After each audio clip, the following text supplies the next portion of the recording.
Hello everyone, today I am going to teach you the summary of The Lost Children of America by Jayanta Mahapatra. There will be the detailed explanation of the poem, so do watch it till the very end. Now let's talk about the short brief introduction about Jayanta Mahapatra's poem The Lost Children of America. Jayanta Mahapatra's poem The Lost Children of America was written in the late 1970s and early 1980s. It was published in his acclaimed collection Life Science in 1983. Now I am going to give you a short introduction about Jayanta Mahapatra, his early life and background, poetry and themes, about what theme he wrote, and achievements and works, and his legacy. Early life and background of Mahapatra. Jayanta Mahapatra, he was born in the year 1928 and he died in the year 2023, and he was born in Cuttack, Odisha. He worked as a professor of physics before choosing to become a full-time writer. He was deeply influenced by culture, history, and landscapes of Odisha. His poetry explored the themes of poverty, identity, spirituality, human suffering, loneliness, and post-colonial reality. His achievements. Now we will talk about his achievements. He was the first Indian English poet to receive the Sahitya Akademi Award, which he won in 1981 for his poetry collection Relationship. His notable works include Relationship, A Reign of Rights, Life Science, Temple, and The False Start. His legacy. Now we'll talk about how Jayanta Patra passed away on 27 August 2023, but his words continue to inspire us, and he remains one of the most influential figures in Indian literature. The Lost Children of America, it is a very lengthy poem, so do watch it till the very end. I am going to explain you by stanzas in paraways, and it will be very easy for you to understand when I will explain it to you. Now I am reading you the para. Here, in the dusty malarial lanes of Cuttack, where years have slowly lost their secrets, they wander in these lanes, nicked by intrigue and rain and the unseen hands of God. In front of a garish temple of the Samian Hanuman, along river banks splattered with excreta and dung, in the crowded market square among rotting tomatoes, fish scales, and the moist warm color of bananas and piss, passing by the big-breasted, hard-eyed young whores who frequent the empty space behind the local cinema by the town hall, where corrupt politicians still go on delivering their pre-election speeches. Here the poet is talking about the lost children of America. Those children have came to India from west, and they are living very untidy life with long unkempt hair and bare feet. They are living simple life with simple clothes. They wander here and there aimlessly, and they are so exhausted in India. India is shown as a harsh and timeless place, and this poem opens with the city Cuttack, where the poet pictures a very harsh and vivid picture of India, and the picture he portrays is the reality. He says here, in the dusty malarial lanes of Cuttack, the lanes of Cuttack are full of malaria, so dust, and there is so much dust, and where ears have slowly lost their secrets, they wander. These children wander, and these lanes have lost the secrets. in the lanes, nicked by intrigue and rain and unseen hands of God. The places are worshipped, and the gods are unseen. They are praying to God, and the place is very dirty.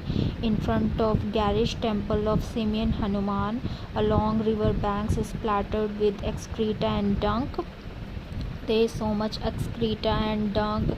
There's a Lord Hanuman temple in crowded market square among rotting tomatoes. There are rotted tomatoes on in the market, and fish scales and moist warm odor of banana and piss. People are doing excreta on roads and pissing. They are pissing on road, and fish scales are in the market. The moist warm odor of banana, and they are hard-eyed horse, and they have big breasts who frequent the empty space behind the local cinema. Behind the local cinema, they fill the empty space by the town where corrupt politicians go, and they go and give their pre-election speeches. Now this is the second para. We have done till speeches. Now we will read. And on the high road above the town's burning ground, from which glutinous tan smoke floats up in the breeze, smacking of scorched marrow and doubt.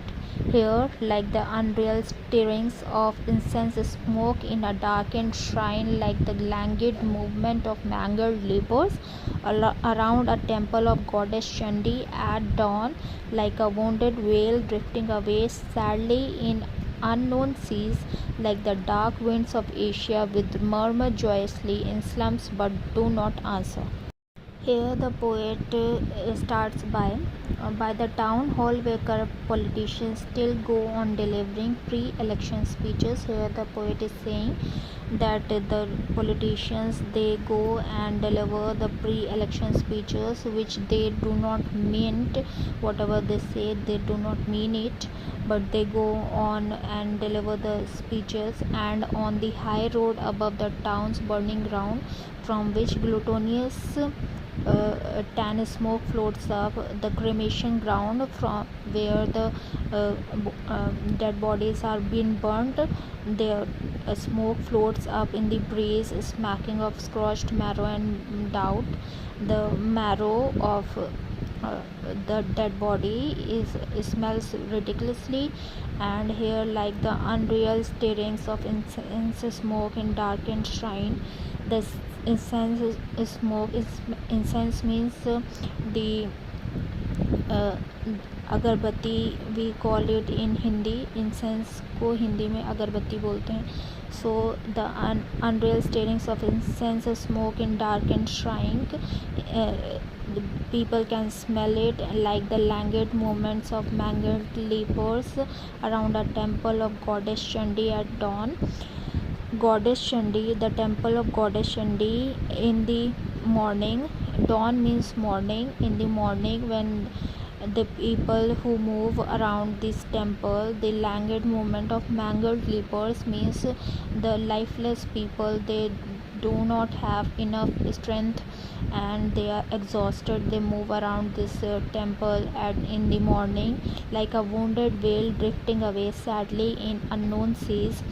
The unknown seas where the people do not know about those seas. A wounded whale moving in that sea. No one knows about that whale. No one knows about that place. Same is the situation when now exhausted and lifeless person, people move around this temple of goddess Chandi in morning at dawn, and like the dark winds of Asia which murmur joylessly in slums. Like the dark winds of Asia which murmur, the winds which when they flow they make one sound. They murmur joylessly in slums. In these slums, the dark winds of Asia murmur joylessly. And I have given this summary to you. You can read this summary. I have explained the para to you. Come at the next para. We have done till do not answer.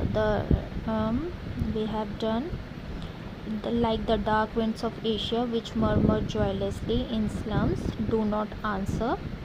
They wander, these lost children of America, flaunting their long unkempt hair and bare feet. A man naked to the waist, the fringes of his torn shorts, two weary chapped mouths. A woman, her face of old porcelain, burned in the harsh sun, clothed indifferently in a discolored sack, her breast weak and sagging, having lost their glimmer and their power.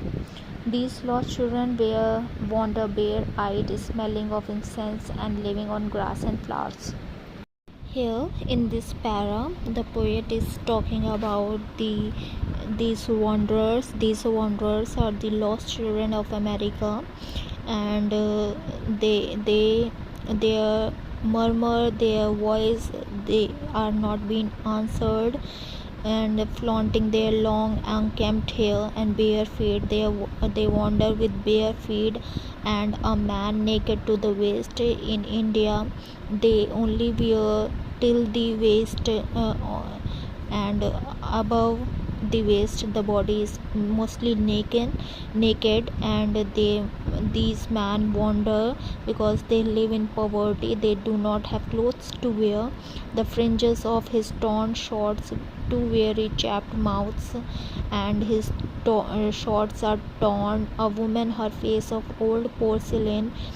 Now poet is talking about a woman, her face.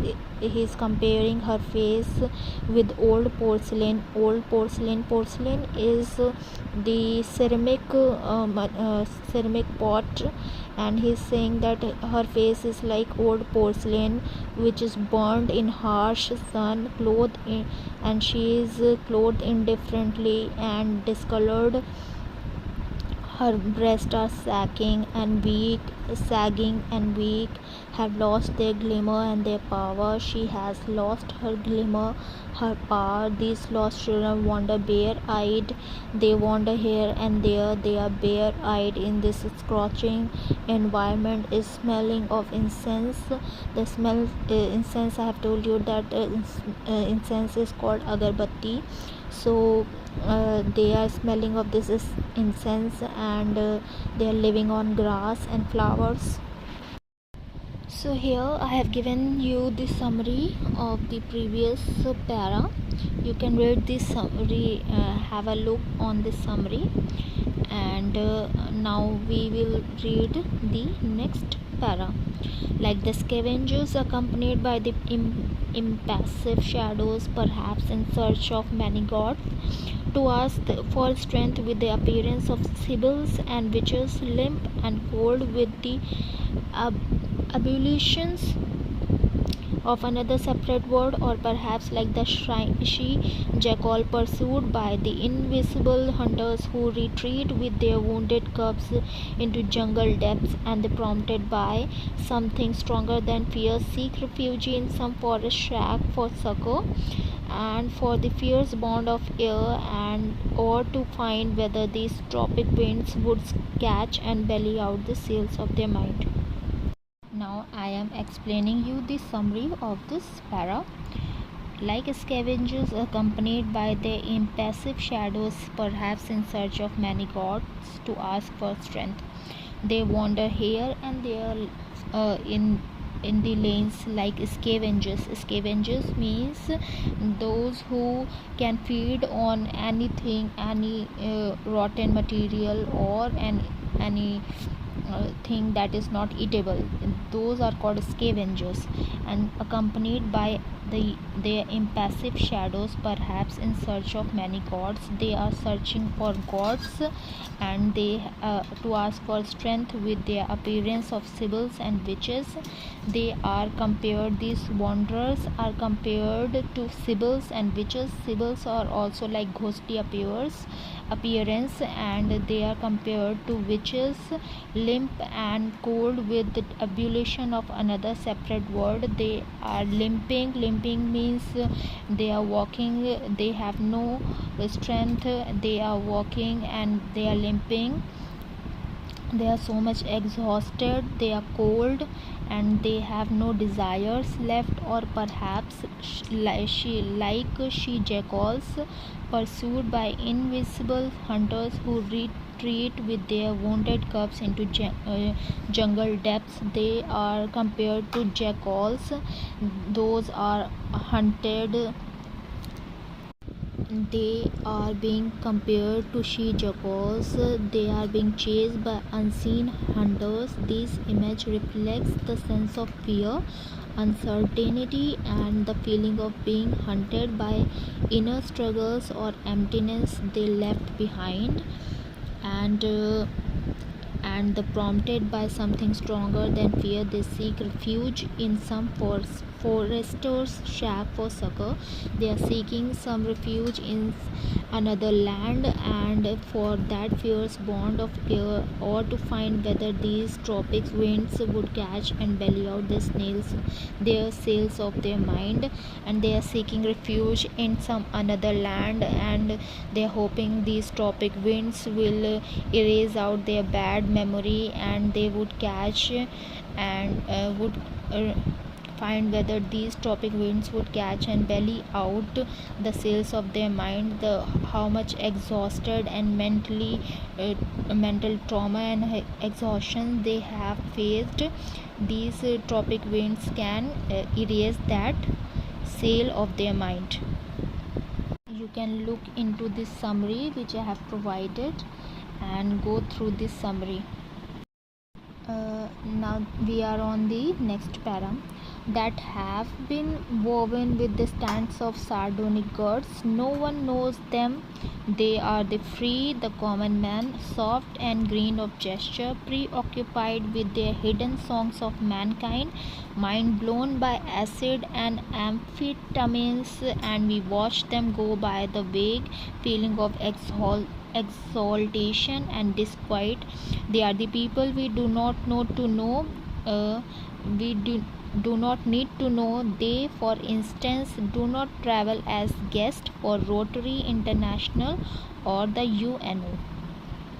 Here, the poet is saying that they have been woven with the strands of sardonic gods, means that they are unnoticed, no one knows them, and they are unknown. They belong to no one, and the society does not understand them. No one knows them. They are the free, the common man, soft and green of gesture, preoccupied with the hidden songs of mankind. And they are free, they are common, and they are soft, they are fresh, they are full of greenery, they are untamed, no one has, they are gentle and innocent, and yet they carry deep concerns about mankind. Hidden with their hidden songs of mankind, they are humanity lovers, and they carry deep emotions about humanity and the condition that the world is facing. Their minds are mind blown by the acid and amphetamines, and we watch them go by the vague feeling of exaltation and disquiet. Their minds has the continuous ringing voice of acid and amphetamines. They are affected by these drugs, and they have deep concern about this topic, which cloud their thoughts and disturb their sense of reality. And people simply watch them pass by and go by with the vague feeling of exaltation and disquiet. They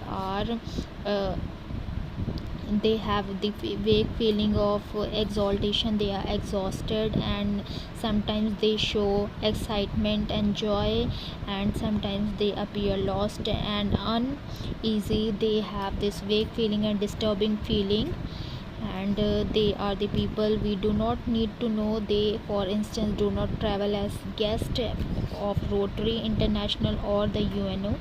The poet is saying that they are not very important people, they are not guests or dignitaries, they are common people, they are not important to us, and they are left unrecognized, they are seen as very ordinary people.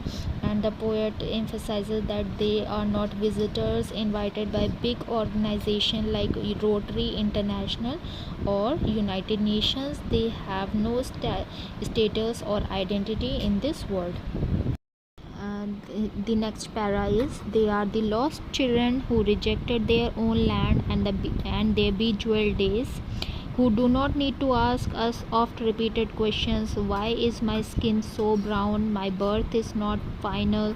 Why do I clean my arse with my hand? Why do I seek a virgin woman for a wife? Why do I grovel before that grotesque god of bitter wood I have helped to carve? And why do I seize wisdom from this swaddled sword? I have no need to ask.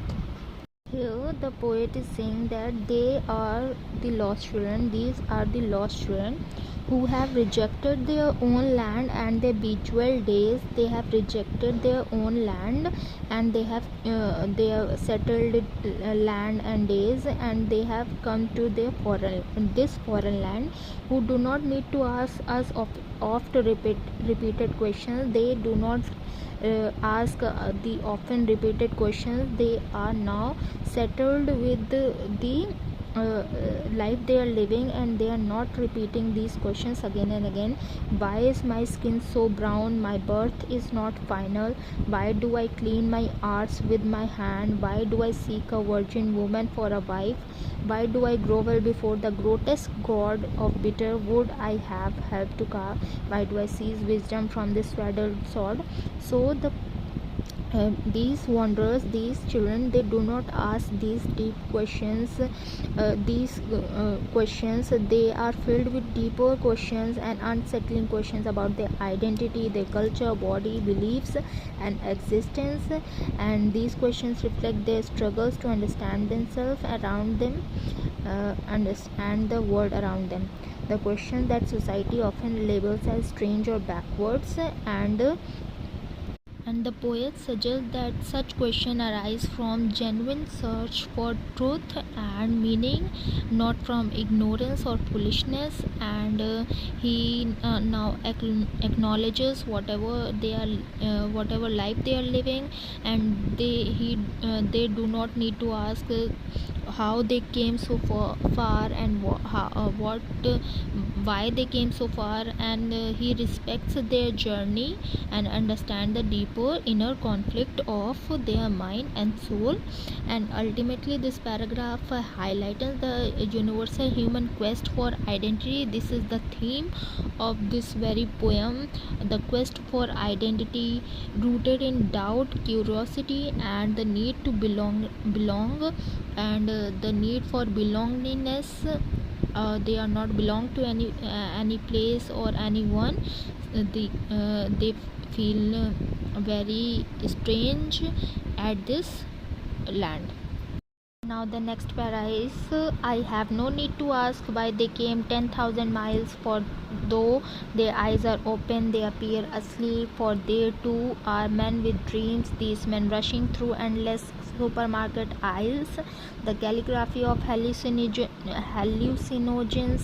in their blue eyes, the incredible flesh in whose innocence they hide, the breathless thighs, the motor of precious pubis, harmless obsessions. Now in this para the poet is saying that I have no need to ask why they came 10,000 miles, for their eyes are open, they are asleep, they are not now they have moved forward in life, and they do not know, they don't want to know how they came 10,000 miles far and why they came here. And they are saying that for their eyes are open and they appear asleep. Only their eyes are open, they are so fully exhausted and tortured, and they are asleep, but they are physically their eyes are open, but spiritually they are asleep and unaware of the truth and the depth they seek. They are seeking the truth and depth which they are unaware of. for they too are men with dreams. These wanderers, these people, these children are men with dreams, and these men rushing through endless supermarket aisles. They are moving through these supermarkets, and they are caught in consumerism, abundance, and constant searching, but never finding the fulfillment of their needs. And the calligraphy of hallucinogens in their blue eyes. They are blue eyes represents the world clouded by drugs. They are consumer of drugs. They are fantasizing and hallucination. They are hallucinating means to dream, to think about the reality which is not a reality. They are living in some other world. They are hallucinating. The things they are seeing and watching are not real. They are dreaming, but they are living in the reality. uh, Hallucinating means simply dreaming but not asleep. They are not asleep, but they are dreaming something else, and they are dreaming and they are escaping the reality, and they are not truly awakened. Now the incredible flesh in whose innocence they hide, and they are hiding their innocence in their incredible pleasure, fascination, and temporary thrills. The breathless thighs, the motor of precious pubis, harmless obsession, and their bodies, especially their thighs and pubis, stand for youth, desire, and biological driven, often governs them. Ultimately, the harmless obsession show the instead achieving the spiritual freedom, they remain trapped in the cycle of desire and illusion. So hallucination means illusion. Uh, they are seeing or hearing something that is not really there. They are hallucinating. So guys, this was it. This was the summary of The Lost Children of America by Jayanta Mahapatra. I have explained you the short introduction about the poem, and brief introduction about the poet, and I have explained you the summary, and I have given you the summary. You can make the notes, and do like, share, and subscribe to my channel, and show some love to my channel. Thank you.